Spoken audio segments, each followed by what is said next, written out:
Voilà, Mekadesh à Shabbat, Rami Kleinstein nous fait entrer dans cette ambiance tout particulière du Shabbat et nous sommes justement avec Yael David Touati qui est avec nous. Yael, on va vous demander d'appuyer sur le bouton rouge pour qu'on puisse vous entendre. Vous êtes là avec nous pour parler justement de la paracha de la semaine, la paracha de Noé, de ce personnage tout à fait particulier. Alors, quel est l'angle que vous avez choisi ? Oui, en fait, je dirais Shabbat Shalom comme d'habitude, mais là je dirais aussi Chodesh Tov. Oui, Chodesh Tov, il faut voilà. le dire. Et comme on rentre dans le mois Treshvan qui s'appelle dans la Bible, parce que les noms des mois, les mois en hébreu ont plusieurs noms, ils sont numérotés, on commence par le mois de Nissan, donc on est dans le 8e mois de l'année, mais ce mois est recensé dans la Bible comme étant le Erach Boul. Oui. Et comme on sait qu'il y a eu 40 jours de pluie, ma boule... Ça tombe juste Rosh Chodesh et la parashat Noach. En fait, la parashat Noach, elle tombe toujours dans le mois Treshvan. Et le mois Treshvan, qu'on appelle quelquefois Mar Treshvan, soit pour lui donner un peu de kavod, mais soit parce qu'il est marre, parce qu'il n'a pas de fête, c'est pas vrai. Je pense qu'au contraire, je vais me concentrer sur le sujet de Bashiva Ruach Umori Begeshem, parce que justement, la première date qu'on va rencontrer cette semaine, ça va être justement cette bracha, enfin on espère, Bezrat Hashem, que la demande de la pluie sera exaucée et qu'on aura donc cette bracha. Alors, en fait, on se trouve la dernière paracha de... Parce qu'il faut préciser pour nos auditeurs qu'on demande la pluie à Simchat Torah. J'allais l'expliquer. Voilà, allez-y. Donc voilà, donc effectivement, on fait le lien entre le mois des fêtes de Tishri et le mois de Cheshvan, où a priori, il ne va plus rien se passer. Sauf peut-être ce qui s'est passé avec Noach. C'est-à-dire que dans la dernière paracha de Tishri, c'était Bereshit. C'est Dieu, sous son nom de Elohim, le Dieu de la droiture, le Dieu de la Midat Adin, ce qu'on appelle, qui crée le monde. Et la seule fois, on voit 32 fois apparaître le nom de Elohim dans la paracha de Bereshit. Et la seule fois où on va voir enfin Rachamim, un petit peu de miséricorde de la part de ce créateur, ça va être une fois que le projet humain est arrivé à la catastrophe, Venoach Matzachen Be'ene Adoshem.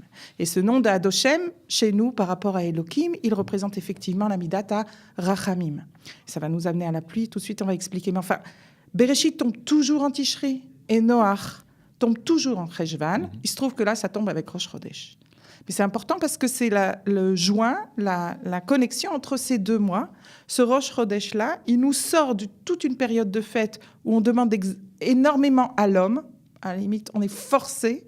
Et puis là, tout d'un coup, c'est l'homme qui va lui-même se prendre en charge. Et c'est ce qui se passe. Dieu crée un monde où l'homme est imposé et faute, et faute sur faute, Caïn, etc., amène à 2000 ans de chaos. Oui. Et Dieu décide de retirer l'homme du monde. Et puis tout d'un coup, on a Noach chez Matzachen, c'est les mêmes lettres, Noach et Chen, qui trouve grâce aux yeux non plus du Dieu de la justice et de la droiture, mais au Dieu de la miséricorde. Et à partir de ce moment-là, c'est Noach qui va essayer de prendre en charge une humanité qui, elle, vient d'en bas et demande au Dieu suprême d'accorder la miséricorde aux hommes. Et c'est comme ça que le monde pourra tenir. C'est comme ça d'ailleurs que Dieu va promettre de ne plus jamais détruire l'humanité, parce qu'enfin, il y a une relation verticale entre Dieu et l'homme, mais aussi entre l'homme et Dieu. Et donc, c'est vrai qu'à la fête de Sukkot, nous avons fait ce que la Mishnah appelle Bakashat Kshamim. On a demandé la pluie. C'est d'ailleurs dans la paracha, quand on fait la Hamida, la prière, le 3e paragraphe, celui qu'on appelle la Gvurot, Ata Gibor. En quoi Dieu serait Gibor ? Parce que c'est là qu'on demande, Bakashat Kshamim, c'est là qu'on demande la pluie. En quoi Dieu serait tout d'un coup un Gibor ? Qu'est-ce que c'est un Gibor ? La Mishnah nous enseigne, Ezeu Gibor Akovesh et Tzitro. C'est qui ? Celui qu'on peut considérer comme un héros, celui qui arrive à dominer ses tendances, ses instincts. Et en fait, quel rapport entre la pluie et ça ? Eh bien, c'est justement qu'il faut beaucoup... Et donc, qu'est-ce qu'on peut attendre d'un Gibor comme ça, qui est Kovesh et Tzitro, qui réfrène ses instincts ? on peut attendre beaucoup de souplesse. C'est plus la midata din, c'est la midata rachamim. La pluie, c'est quoi? C'est la force justement de Dieu et des hommes d'accepter que la pluie se partage. Il n'y a pas de frontière pour la pluie. Quand il pleut chez nous, il pleut chez nos ennemis. On est dans la même région. Et si ça doit pousser, ça poussera chez tout le monde. Et on ne peut pas demander à Dieu que la pluie pour une partie d'Eretz Israël ou que pour les Juifs. Alors, on nous dit, selon la tradition, que Dieu s'est permis à la création du monde de se garder des clés. Et là, il n'y a plus de relation. C'est ça, Midat, en fait. C'est ce qui s'est approprié à lui. Les lettres... les acrostiches, ça peut nous aider à se souvenir. Il a gardé 3 clés, mais on nous dit 4 pour Eretz Israël, mafteach. Même comme on a la pluie, on a la vie, on a la triat emetim et on a en Eretz Israël la parnassa. Il y a une différence pour la pluie entre Eretz Israël et la diaspora, puisque nous, on va commencer le Zayin, c'est cette semaine. Zayin Becheshvan, on va commencer, nous, à créer cette relation du bas vers le haut. Et là, c'est plus Bakashat, Kshamim, mais carrément, on va faire la bracha. On va demander à Dieu, c'est une demande de l'homme à Dieu, de lui envoyer la pluie. Et à partir de vendredi prochain, je pense, on va commencer dans notre prière à rajouter non plus ten bracha, mais ten Mashiva Ruach Umorid Keshem. Non, ouais, pardon.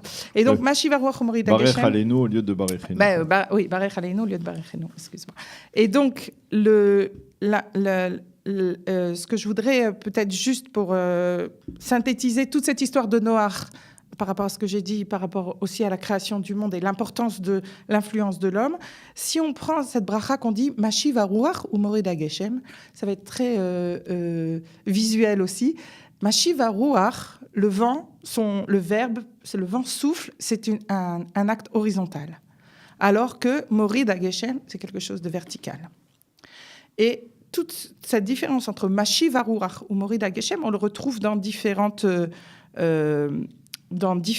sujets. Ruach, pour nous, en hébreu, Ruach, c'est le vent, mais Ruach, c'est la spiritualité, Ruchaniut. Et Geshem, qui est la pluie, c'est la gashmiyut, c'est quelque chose de matériel. Alors, le rouar, c'est quelque chose à la limite de virtuel, c'est pas quelque chose qu'on peut voir, c'est quelque chose à la limite qu'on peut sentir et même, j'allais dire, ressentir et sentir avec le nez, ça peut être aussi un réach, une odeur, alors que Geshem, c'est le chomer, c'est aussi la tzedaka, c'est quelque chose qui va se diffuser, c'est quelque chose de très matériel, dont on n'a rien à faire que de profiter et faire profiter. C'est quelque chose une fois qu'il est arrivé en bas, dans cette relation verticale, c'est quelque chose qui doit être diffusé de manière horizontale. C'est ça la gvoura. C'est de se dire que ce qui nous appartient, en fait, ne nous appartient pas. C'est quelque chose qui, une fois arrivé dans les mains de l'homme, pour maintenir cette humanité qui était un fiasco, pour maintenir l'humanité, la seule solution, c'est de repasser après à une diffusion horizontale. Juste pour revenir, Sukkot, Sukkot, on avait les Hanan et Kavod qui nous protègent. C'est pour ça qu'on construit des Sukkot, en souvenir de ces Hanan et Kavod qui sont quelque chose. Ananim, c'est des nuées, donc c'est quelque chose de complètement rouach. Et aujourd'hui, on construit une soukha en bois donc c'est quelque chose de nouveau gashmi. Et cette rencontre entre ces deux notions. La première notion, c'est peut-être le chalom, le rêve, tout ce qui est spirituel. Et la deuxième notion, c'est plutôt ce qui est lechem, melach. Et ces deux matières qui sont le sel et le pain sont les matières qui nous aident à vivre et à construire. Et enfin, pour terminer sur la simcha, parce que vous savez que j'aime bien rajouter une petite note de simcha, nos sages nous disent qu'il n'y a pas de jour aussi joyeux qu'il n'y aura pas de jour aussi joyeux que le jour de Yom Kippour et la fête de Tou B'Av. Et donc, quelle est la grande différence entre ces deux jours? Yom Kippour, un jour joyeux, oui, joyeux parce que Dieu nous pardonne, mais c'est un peu difficile à comprendre. D'un autre côté, d'un point de vue rouchani, on est toujours dans cette dimension rouach contre Geshem, Mashiva Ruach. C'est ce qu'on a fait à Yom Kippour. On a essayé de faire insuffler, de souffler ce vent de spiritualité. Et la mitzvah de Tou B'Av, la joie, l'amour, l'entraide, et puis la reproduction du peuple juif et la diffusion de ces idées. Ça peut paraître matériel, mais en fait, c'est une rencontre entre le spirituel et le matériel, et on prie pour que Mashiv Aruach ou Morid à Geshem. Eh bien, Shabbat Shalom. Shabbat Shalom, Yael, David, Toati, merci de nous avoir éclairé sur cette relation entre la spiritualité et la matérialité au travers de la paracha, au travers, on va dire, des relents encore de la fête de Sukkot, de Mashiv Aruach et de Ten Bracha. Donc, dans la prière que l'on va commencer à dire, dans les Talmatal, dans la prière que l'on va commencer à dire la semaine prochaine. Merci à El David. C'est la fin de cette heure d'actualité, mais avant cela, Eliana, vous êtes là pour nous donner les programmes de Cathy Choukroun qui vont suivre. Exactement. Alors, on va commencer avec un Israël, comment ça marche. On recevra Jonathan Azoulay, qui est un entrepreneur dans la restauration, qui nous parlera en fait de son expérience française et ce qu'il a retrouvé en Israël et la transition en fait de être dans la restauration en France ou bien être dans la restauration en Israël. Ensuite, on aura une Alia Story avec David Meir qui nous surprendra par son histoire. Et enfin, ce sera Eve Bocara et moi-même qui vous parlerons de Yossi Peled, un des 69. Voilà, c'est le programme de ce Merci beaucoup Eliana, merci encore Yael pour cet éclairage sur la paracha de la semaine Noach. On vous souhaite de passer une agréable journée, on vous souhaite de passer un très bon Shabbat, Chodesh Tov également, Shabbat Shalom. On se retrouve dimanche matin sur studiokalita.com. Bye bye.